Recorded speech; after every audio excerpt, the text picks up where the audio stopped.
сендерге мен кімі білесіңдер ма? Ертегі айтып беретін әжеймін, иә? Сендерге бүгін мен түлкі мен тырна туралы ертегі айтып беремін, иә? Міне, көрдіңдер ме мынандай әжемдің ертегілер жинағы деген кітап бар бізде, иә?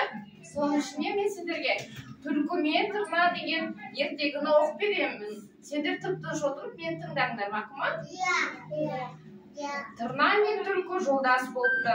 Түлкінің апанына бірге тұрыпты. Бұлардың ізіне түскен бір аңшы инге келіпті. Инге қазып шығып салыпты.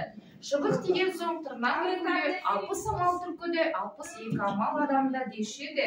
Сол амалының бірімен құтқармасаң өлеміз дейді. Сонда түлкі амалым таусылды дейді. Ендеше менің ақылымды тыңда, амалын тауып құтылайық. Мен өлген боп апамның ауыз жағына жатайын. Адам қолын созып мен шығарып алған мен жептік екен деп тастай салар. Сол кезде мен айғай селіккен тырнаны алып шығады. Қозғалмаған соң өлген тырна екен деп тастай салады.